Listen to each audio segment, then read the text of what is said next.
Y bueno, vamos a platicar ahora con el licenciado Juan Manuel Gómez Robledo, subsecretario para Asuntos Multilaterales y Derechos Humanos de la Secretaría de Relaciones Exteriores. Licenciado, me da gusto saludarlo. ¿Cómo le va, licenciado Beteta? Buenos días. Bueno, la Corte Interamericana de Derechos Humanos ha emitido sentencias sobre la reclamación que formula el exsecretario de Relaciones Exteriores, Jorge Castañeda, en relación con lo que él asumió como una violación a sus derechos humanos al impedírsele su postulación como candidato a la presidencia de México. ¿Cuál es el punto de vista de la Cancillería, que al parecer es totalmente opuesto al del doctor Castañeda? No, yo creo que no es opuesto por las razones que voy a exponer. En primer lugar, el doctor Castañeda ha reconocido en varias intervenciones en espacios radiofónicos que la Corte en efecto no le dio la razón en cuanto a su pretensión de que se declarara que el hecho de que en México no existan candidaturas independientes a nivel federal viola los derechos humanos protegidos por la Convención Americana de Derechos Humanos, es decir, por las obligaciones internacionales que ha asumido México en materia de derechos humanos. En eso la Corte fue absolutamente clara, consideró, entre muchas cosas, que el sistema de partidos en México es perfectamente compatible con los derechos humanos.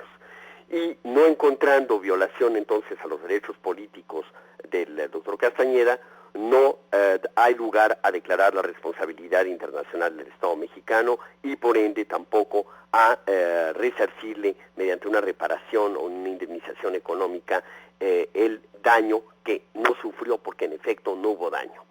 Ese es un aspecto.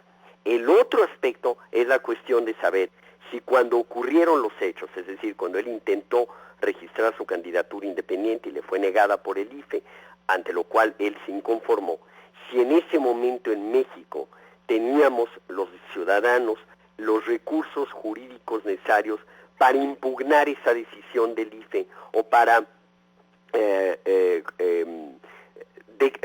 pretender que tal o cual norma electoral fuera inconstitucional.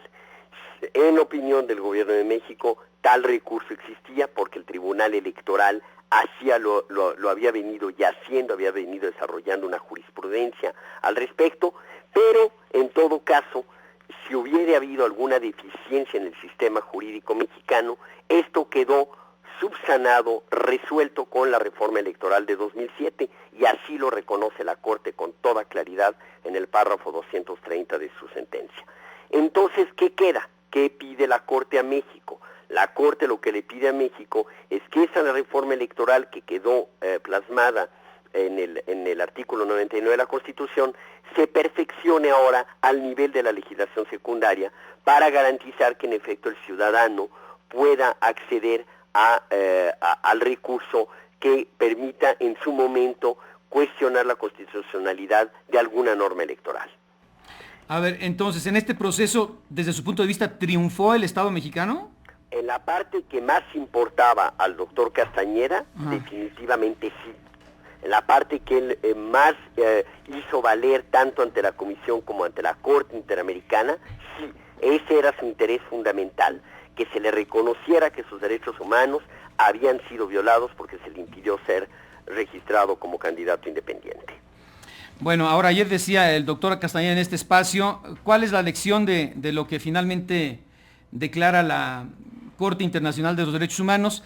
Que con base en los tratados internacionales que ha asignado México, pues habrá que acudir muchas veces a otras instancias fuera del país. ¿Cuál sería su opinión?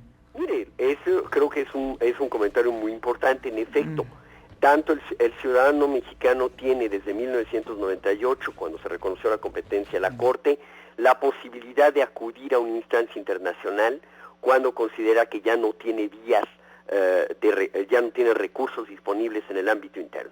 Eso es un avance muy importante en la relación de México con los órganos de fiscalización de derechos humanos en el mundo.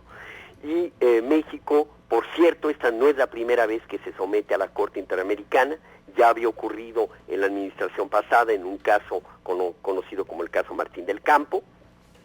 Por lo tanto, esta no fue la primera y sin duda alguna no será la última vez que México tenga que someterse a la jurisdicción internacional. Bueno, a ver, pero, entonces... y también México ha acudido a la jurisdicción internacional, como lo hizo en el caso contra Estados Unidos por la situación de los mexicanos condenados a pena de muerte en Estados Unidos. Bueno, a ver, entonces, a manera de resumen, tenemos como un minutito, señor subsecretario. La Corte no recomienda al Estado mexicano legislar en torno a candidaturas independientes. Por supuesto que no. No, pero sí viola... Que se perfeccione la reforma judicial sobre el recurso judicial, sobre las nuevas facultades que le reconoce al Tribunal Electoral para decidir de la constitucionalidad de normas electorales. Pero ¿se violan o no algunos derechos del doctor Castañeda? La Corte estima que el derecho a la protección judicial en el momento de los hechos, en efectos, se violó, pero reconoce a la Corte que eso fue subsanado por la reforma electoral del año pasado. Bueno, pues nos quedamos con eso para que la gente... y por eso no hay lugar a reparación. Bien. Eso es muy importante que eso. ¿No hay lugar a reparación? Claro. Ah, ok, perfecto. O sea, no demandan restituirle $7,000 o algo así. Sí, pero esos $7,000 no constituyen una indemnización. Son simplemente el reintegro de los gastos en que incurrió él y sus abogados por acudir a la audiencia en la Corte. ¿Y quién se los va a pagar? ¿Quién se los va a pagar? Los va a pagar el Estado mexicano. ¿La Secretaría de Relaciones Exteriores específicamente? Eso no se lo podría decir, no sé de qué presupuesto vaya a salir esa cantidad, pero desde luego será pagada. Bien, licenciado Juan Manuel Gómez, subsecretario para Asuntos Multilaterales y Derechos Humanos de la Secretaría de Relaciones Exteriores, muchas gracias por su tiempo. Al contrario.